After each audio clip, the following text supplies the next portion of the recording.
नमस्कार. तर मित्रांनो, बऱ्याचशा लोकांचे कमेंट्स येत होते की आम्हाला प्रोसेसिंग कशी आहे ते बघायची आहे. तर आम्ही थोडक्यात तुम्हाला दाखवणार आज. तर काही क्लिप्स वगैरे आहे, मी तुम्हाला आज ते प्रोसेसिंगची दाखवणार आहे आणि कशा प्रकारे होते. तर मित्रांनो, सर्वात प्रथम वसंत फूड प्रोसेसिंग हे आमच्या युनिटचं नाव आहे. तर मित्रांनो, त्याला मी दाखवतो तुम्हाला आता. तर मित्रांनो, सर्वप्रथम रॉ मटेरियल. तर मित्रांनो, हे आम्ही G9 व्हेरायटीची वापरतो. तर बघा, उत्तम अशी केळी आहे.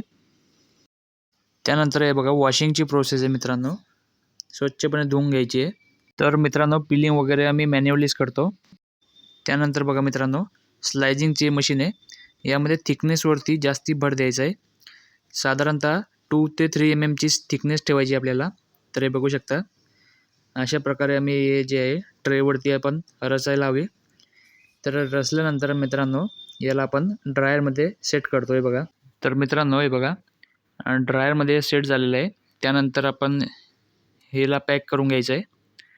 त्यानंतर मित्रांनो, हे बघा, आता मशीन जे आहे ऑन करायची आणि साधारणतः याच्यावर टेम्परेचर 55 ते 60 डिग्री ठेवायचं आणि टाईम जो आहे 6 आवर्सचा ठेवायचा. कारण की प्रॉपर ड्राय होते. तर मित्रांनो, हे बघा, आता आपली ड्राय झालेली आहे 6 आवर्स नंतर.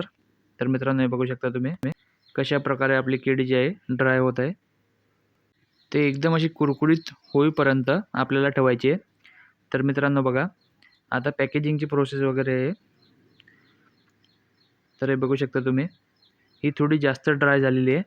तर मित्रांनो, तुम्ही टेम्परेचर सेट करून तुमच्या पद्धतीने ड्राय वगैरे तुम्ही करू शकता.